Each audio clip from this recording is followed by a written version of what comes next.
Oh, what's good, everybody? Good morning, and welcome into a Saturday edition of Coach and Company, or as I like to say, Elimination Saturday. This is the final Saturday in the month of October, and we really start to focus next week on the college football playoffs. Because now, as this year is different, that it's about the seeding. What four teams will not have to play a first round game? That's a big deal, which means some of the games, even this week, are pivotal for some of these higher ranked teams. Now, we always focus on 5 or 6 games and also give you an upset special of the week.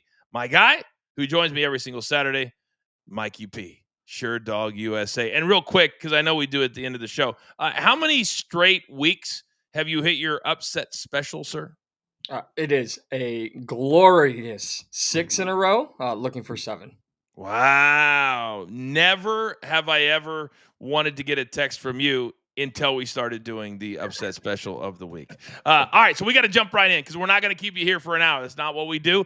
Don't forget, we'll be live tomorrow morning, 10 a.m. Eastern time, to get you set for week 8 in the NFL. But I want to start in the Big 12 because, Mikey, we have a team that's very much under the radar. They had a really hard grind out win last week over their in-state rivals, Utah. So now they're ranked 11, but they're undefeated. So their ranking right now really doesn't matter. If they went out, they're going to the playoffs. But a tough one this week. They go on the road into the middle of the heartland, right north of Des Moines, Iowa, in Ames. Iowa State 5-2, starting to play better football. Let's start right there. They're actually an underdog this week. Interesting. Your take. Well, I think they're an underdog, coach, because they are 0-5 all time against the Cyclones. Is BYU, but they have a very good rushing attack. They are one of the best teams on the ground when it comes to their rushing offense. They rank 10th in the nation in rushing yards per game. This all comes down to one man and one man only. It's Bear Bachmire, the quarterback for BYU. Listen, I thought BYU was going to get their rear ends handed to them by Utah last week. That did not happen. So BYU is very much alive, very much a real player, but they've got to go into Iowa State and pull this victory out. And I misspoke. I meant to say they started the year playing well and they've kind of stumbled lately. I had that reversed in my head because the last 2 weeks they've gone on the road. Iowa State, I'm talking about, to Cincinnati. They lose 38-30. Cincinnati, very underrated, I believe. And then they go to Colorado and the fighting Deion Sanders and they beat them 24-17. So I don't know how they bounce back from this, but having a highly ranked team, and I'm sure that Iowa State still believes they've got a shot if they can win out to get to the playoffs. I don't know if they do, but I think they believe it, Mikey.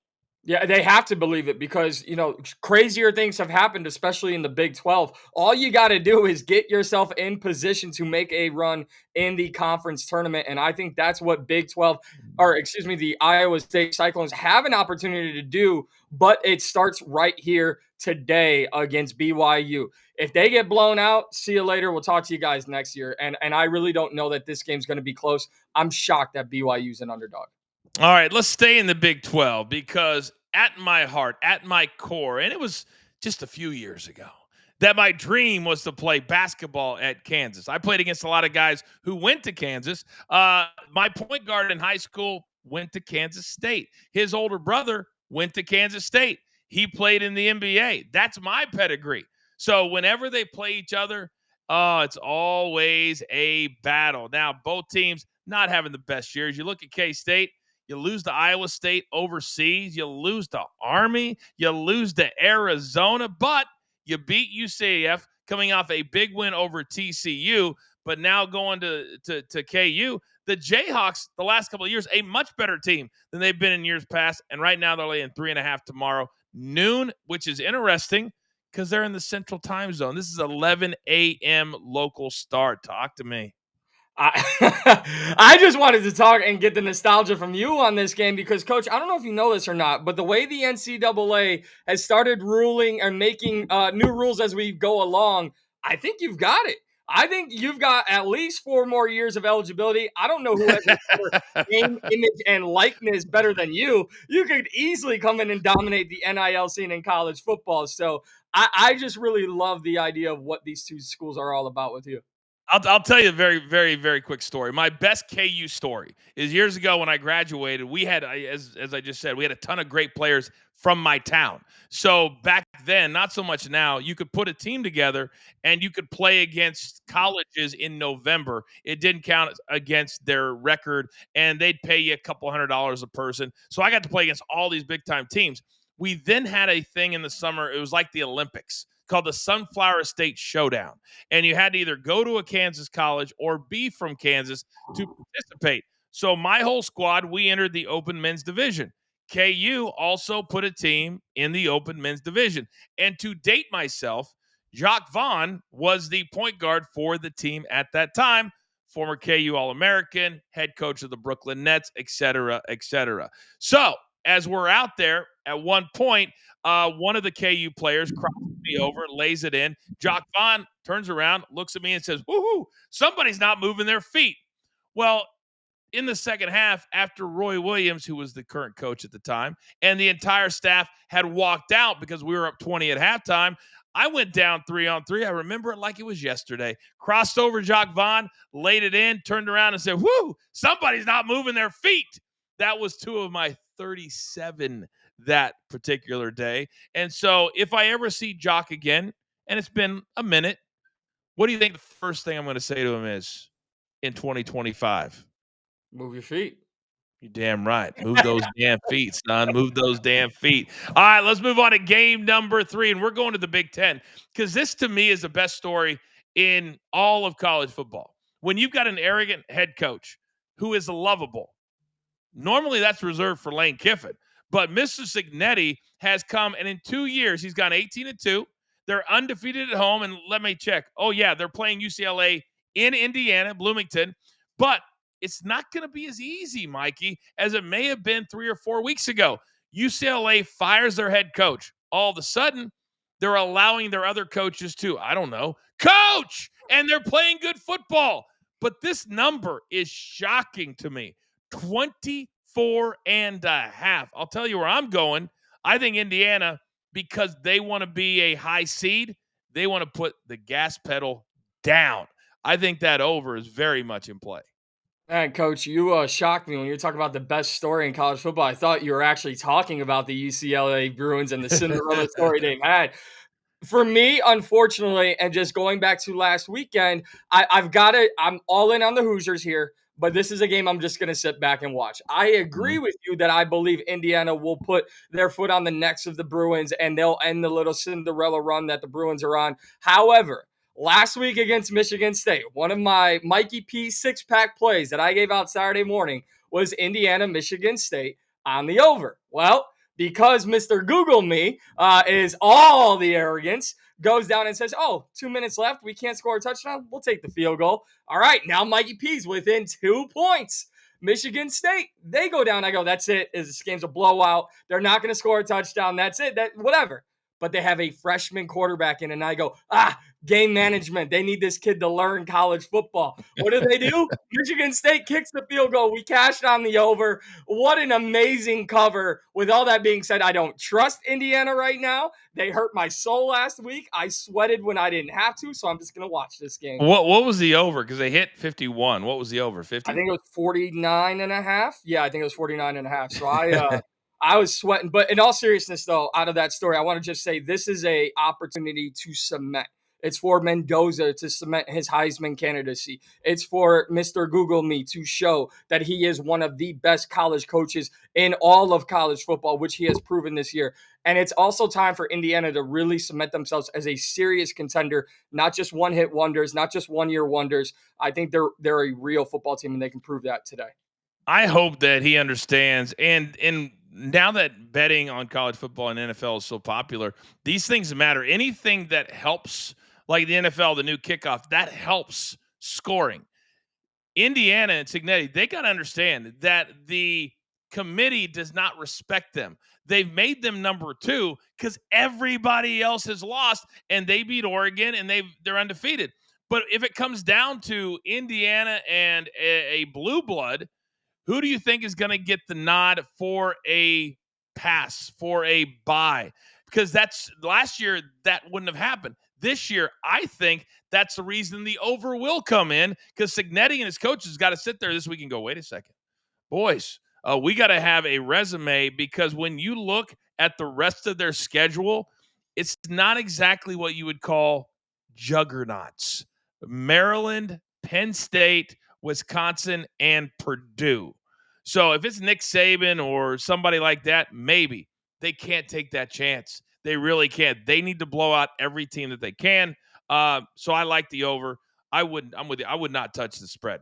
All right, let's move now. 3 games left, and then our upset special.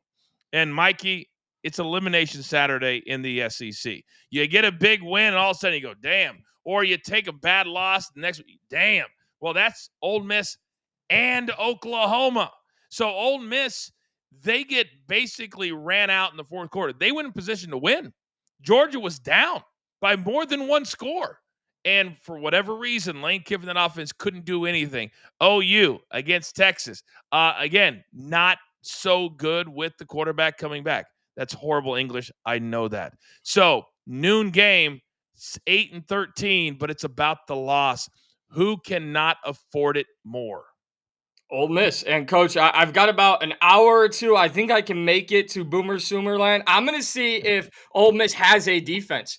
Georgia did not get off the field on offense once last week against Ole Miss. They did not punt against Ole Miss. So where is this Ole Miss defense? I'll tell you right now, this Oklahoma Sooners offense, you need to have a defense to stop them. John Mateer coming off injury. He's kind of been slow. Their freshman running back just went over 100 yards and a touchdown, was the SEC freshman of the week last week. So Oklahoma is now starting to put it all together. It's Elimination Saturday today. You've talked about it. This is where you find out. Are you going to get eliminated because you haven't put the pieces together? Or are you going to become an eliminator like Oklahoma? And I believe they will. I like Oklahoma here at the -4.5. I like the over to hit as well. But Ole Miss can't stop a nosebleed right now. 78 points combined, 43 they allowed to Georgia, 17 in the fourth quarter. They've got a lot of holes to fix. Can you do it in 7 days? That remains to be seen. Let's stay in the SEC. And if I'm looking at spreads and I'm looking at numbers, I'm going right to Music City, USA. To me, Vanderbilt, who just handily beat LSU, they were in complete control from start to finish. This Missouri team, what's their narrative been, Mikey? Year in and year out. Number 16, number 18, number 14, never undefeated going all the way into November. Vanderbilt understands. Yes, they blew it to Alabama. Yes, those 2 red zone turnovers killed them. But they also understand they play in the SEC. And you can have 2 good losses and still make the playoffs. This, to me, would not be a good loss for Vanderbilt because it's in Nashville. Is that a good read on this game? It's a very good read. And I hate to keep going with the old cliches, but you know what Missouri is, coach. They're always the bridesmaid, never the bride. And fortunately for Vandy, they're just a hot single chick at every single wedding there is, right? They are the talk of the town right now with Diego Pavia. This is another game, just similar to how I see Indiana's matchup against UCLA. Diego Pavia, just how good are you? He's got SEC swagger. But now you need to become a national championship contender. Missouri's got a very, very good defense. Vandy ranks top 10 in third down conversion, while Missouri's defense ranks top 10 in getting off the field. So crucial plays, big moments. That's what the SEC is built all on. I think we're going to see what Diego Pavia and this Vandy offense is all about today. It's really interesting, too, because I know he probably will not win the Heisman Trophy. I don't think he gives a damn.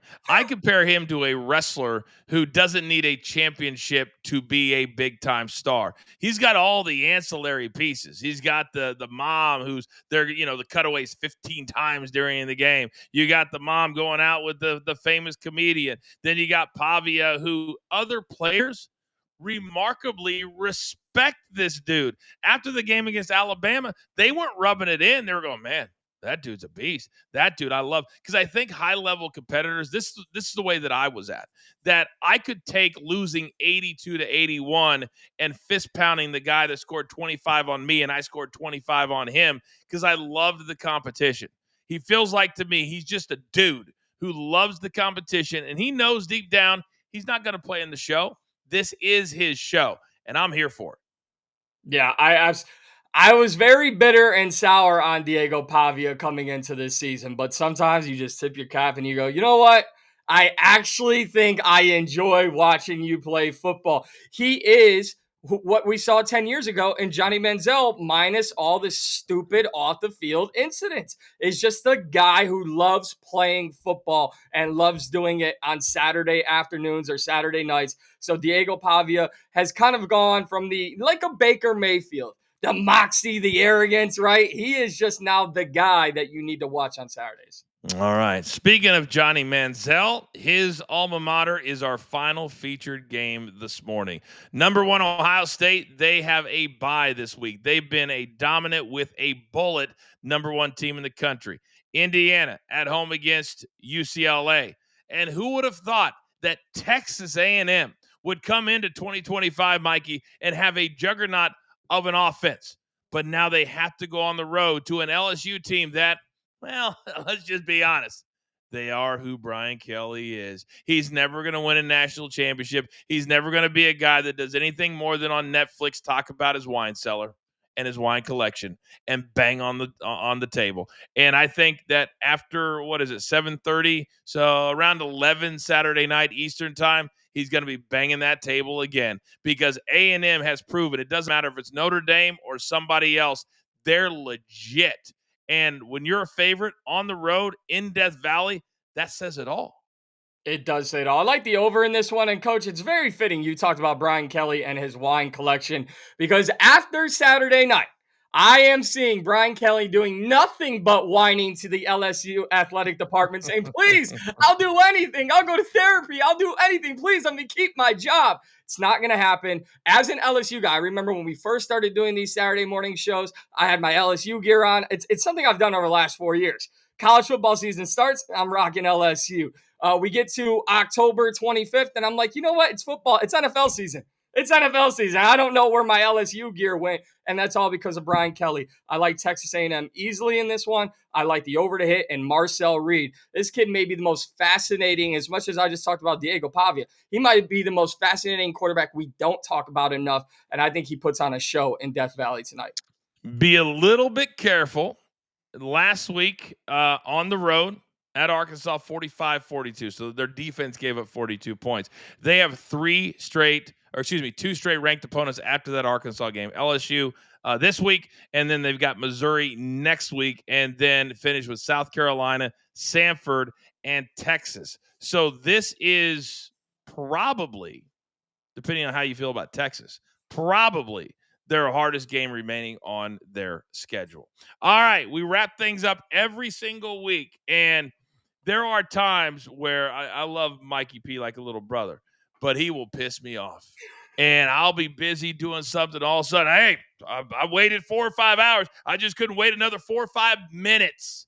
6 straight weeks. My guy has hit his upset special of the week. So, Mikey, where are we going this week? We are going. You said you don't know how some people feel about Texas. I'll tell you exactly how I feel about Texas, because I'm taking Mississippi State +7 against the Longhorns. Listen, cowbells and Arch Manning. Oh, that just sounds like a match made in heaven. We have seen one thing and one thing only out of the Longhorns this season. Arch Manning isn't ready. And this is kind of a do or die. I don't think Texas can become a playoff threat. I don't even know that they can become a respectable team to close out their year. So this is that do or die game for their season. On the road, Mississippi State going crazy. This line was 7.5. It's moved to 7. I absolutely love the Bulldogs in this place, because for no other reason than I have zero confidence in Arch Manning. And this game is in Starkville. Yep. And that helps a lot. I'm shocked the number was 7 away from home. If you would have just said, hey, Texas is favored by 7, it's got to be in Austin. It's got to be in Austin. And then you look at their recent results. They lose by 2 last week at Florida. The Swamp is never an easy place to play. Florida's playing a little bit better, but they still fired their head coach. They lose by 22 to A&M. That was a brutal bad beat, by the way. They were up 3-0 into the third quarter. And then they scored 34 against Tennessee. So to me, even though they've lost 3 in a row, it's how they've lost, who they've lost to. I actually love this play. This game, by the way, tomorrow, 4:15 p.m. Eastern time, I believe. Yeah, 4:15 p.m. Eastern. That's a weird start time. Weird start time. All right, Mikey, great job as always. See you tomorrow morning. Yes. I cannot wait. All right, everybody, enjoy the games today. Remember, all day, spend time with your family. Understand what your favorite games are, when you're going to watch them. We'll be live tomorrow at 10 a.m. Eastern time. And what is, I haven't even looked yet. Sunday night football. I almost feel like we need a premium pop-up. What do you guys think? Let me know. Put it in the chat or send it to me on social media. Green Bay, Pittsburgh, Packers, Aaron Rodgers, and we don't do a premium pop-up. What kind of brand would we be? I'll talk to the boss.